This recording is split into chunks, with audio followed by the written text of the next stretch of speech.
Hey everybody, it's Master Gallengeist here, bringing you my review for Thor issue 25.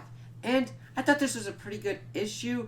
My only kind of thing is it's like part 2 of like Banner War, and I get most of the information lowdown going on for it, but since I haven't read what's been going on in the Hulk, I was kind of left a little bit confused of what was going on with it. Not much, mind you, but it's like, okay, shit is definitely getting real off with like Thor and Hulk.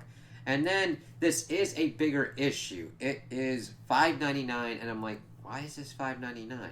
And I think it's still kind of like 60 years kind of thing. So we did have the milestone issue, last issue, and I think it's kind of continuing off that because we've got two other kind of backup stories in here. One focusing on Enchantress, one focusing on the myth of Thor's hammer being taken, and the only way is to like send, well, in this case, Angela to be married, but Thor dresses up as Angela instead, and then using Mjolnir to wipe out the giants that were doing this whole kind of thing. So it's like, okay, these are pretty good ones. We got good art styles and everything going on.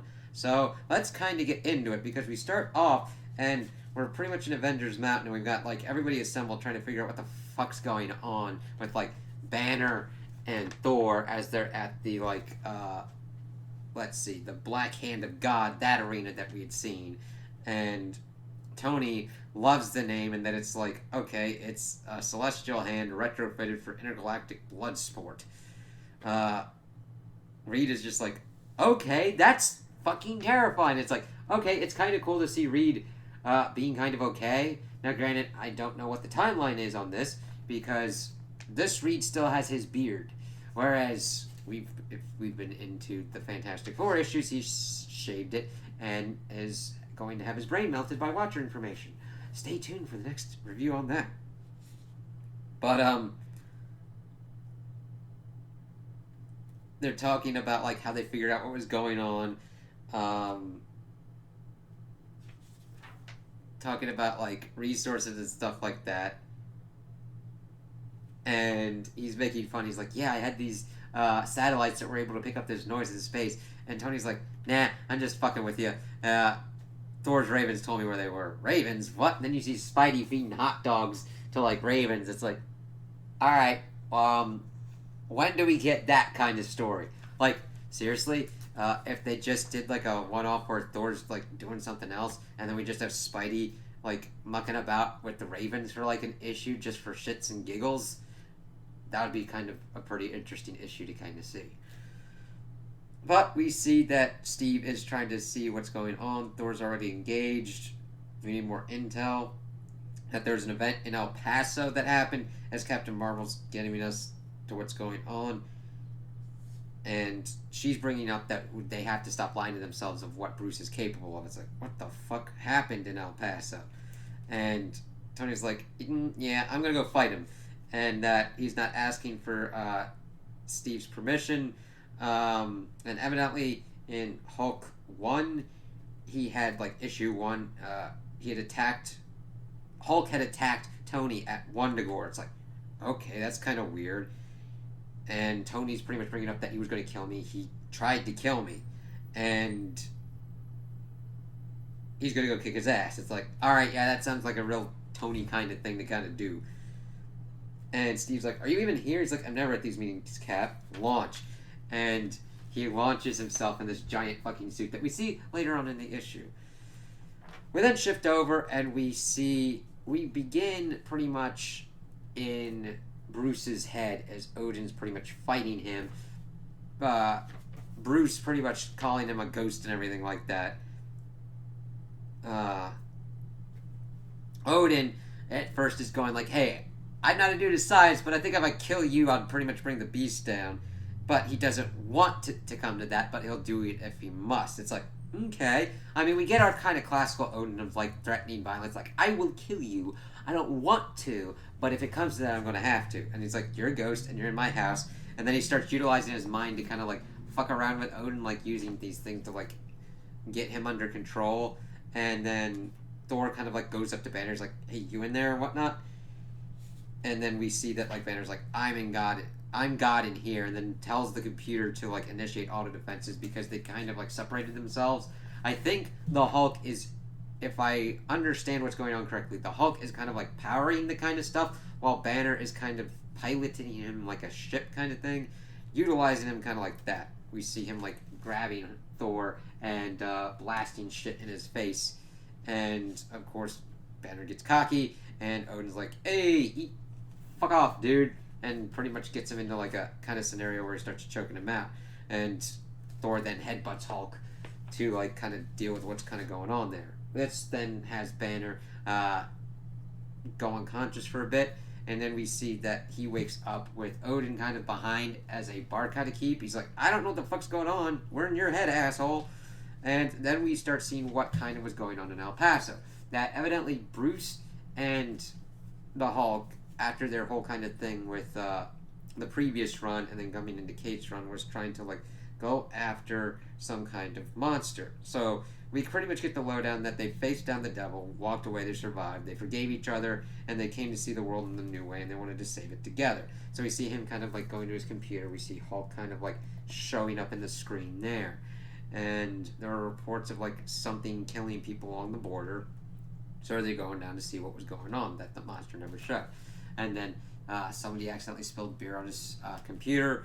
It got him a little bit pissed off. He could feel it boiling. But then he's like, hey, let me buy you another round kind of thing. But then something was coming off of him like it was contagious, and then people start pretty much turning into gamma monsters around him. And it's like, okay, that's a definitely interesting way to kind of have that as a downside of being as the Hulk. It's just interesting to have a kind of rage virus like that, kind of like get them all like that. Let's see. So they were infected by rage, by me, by him, whoever him is, because we're getting that kind of thing I've seen of like the Titan Hulk, I believe, or something that's in effect another kind of personality or whatnot within Banner. And when he opened his eyes again, all he saw was black, and he then started going around and just murdering people in just Banner's form with the black eyes. Pretty much this thing being like, he wasn't even allowed to blink. He wanted to stop this, but this thing showed that he couldn't. I mean, he's punching people through the... They do not skimp on, like, the blood and everything in this. They fucking go all out. And we see that he's ripping off arms, he's biting people. He pretty much destroys the whole thing. And he couldn't stop until it was over, and he's, like, bloodied and not with his blood, and his clothes ripped. And he just saw the fire there, hoping someone would come to save him, to kill him. Then he saw the stuff of, like, if the Fury couldn't be tamed, couldn't be forgiven or mended after beating the devil, then it could be used like he used me. And then Odin's asking, like, how Banner could have built all this because of the magics that would need to be going on. And then we see that this is good information, but Thor is on the outside and is getting none of it, and instead using the hammer and bashing in, and he's like, damn it, we need more info and everything. And I understand Odin and Thor's sides in this. He's like, we don't have any more time because the cavalry's arrived. And then Banner's like, he needs to come back because he doesn't know, he doesn't understand.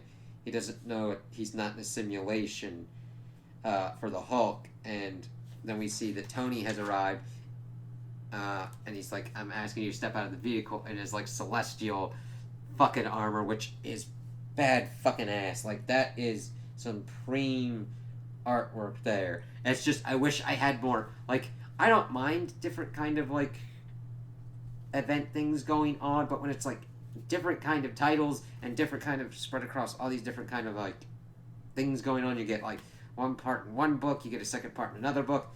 I'd almost like it if it was like contained in like its own kind of thing, and then you get more value add for it. That's just my personal preference on event things kind of like this. This is cool, that's fucking awesome, but I'm just a little bit more confused because I need to be reading Hulk, which I'm not at the moment. Not that I like, I kind of pick and choose which ones, because I don't have infinite time and infinite money.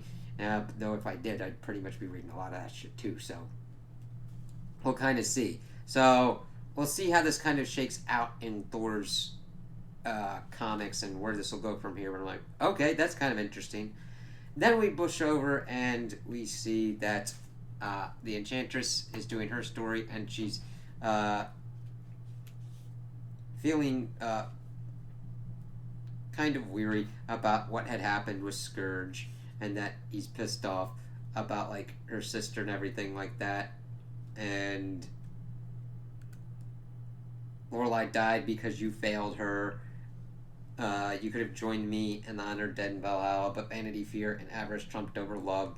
You failed us. And we see him kind of going after her, but she then wakes up and tells her to go and tells the rest of her people to go in peace, and that she's got Scourge's battle axe hidden between dimensions because of the power that it wields. Then envoys from Odin come to pretty much summon her, and she's like, I'm going to kill you people. And Odin's like, stop that shit. I just want to talk to your ass.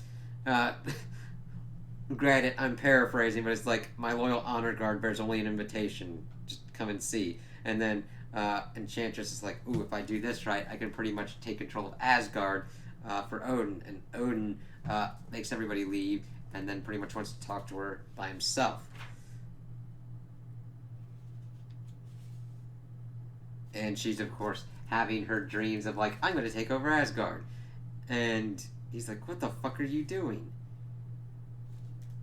And of course he pities her because he's trying to be as tactful as possible. She's like, he calls her like, you're a goddess born, but like your actions are those of a terrified and cantankerous child, and you've sought like a protector, formidable guardian to hide behind, and trying to sculpt their emotions to her fancy. And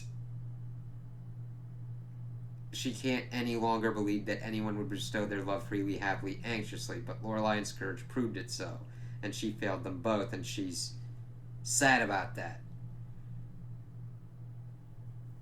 And Thor believes in her, as he does, and he gives her like this, he talks about how Scourge's battle axe is missing and wants to know if she knows where it's at, and she lies.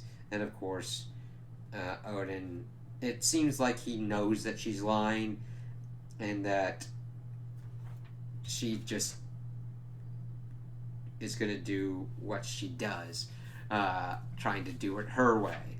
Then we shift over to the Thor's Wedding, which was kind of interesting. I was all right with the art style. There were certain parts that's like, okay. I kind of liked it when it got further in and dealt with showcasing the giants and everything. It's like, yeah, they got their hammer, and he's like, yeah, I stole it. In the original Norse myths, there wasn't an enchantment on Mjolnir that only allowed Thor to lift it. It's like, yeah, that's right. If Thor wasn't careful enough, people could come and steal his shit. So they pretty much try and talk Angela into doing it, but she's like, I am not doing this. And then Loki's like, I got another idea. So then we see them both going to the giant's wedding kind of thing. Thor kind of holds off as much as possible, and he is able to get them to give him his hammer, and he just goes on a murder spree. And that's just that. It's like, okay, nice little story, nice little everything. But overall, I thought this was a pretty decent issue. I know that the main thing isn't really dealing that well with Odin and the repercussions of him being in the hammer. So it's dealing more with the Hulk thing going on. So if you're not into that, and you're not into the kind of like two backup stories, I could understand you kind of skipping out on this one. I enjoyed it for what it was, but since it doesn't really connect to what's been going on completely, just a little bit, because Odin's trying to help Thor deal with Banner and what's going on with that, with the whole Banner War. But if you're not into the Hulk parts as well as this, you're gonna kind of be left out. And especially with the price of like $5.99, I could definitely see why people would be more like, I think I would skip this until it kind of gets back and is done with this whole banner war thing. So those are my opinions on the issue. Tell me what you guys think in the comments below. If you liked it, if you didn't like it, if you agree with me, if you disagree with me. Also like and subscribe, and I hope you have a good day.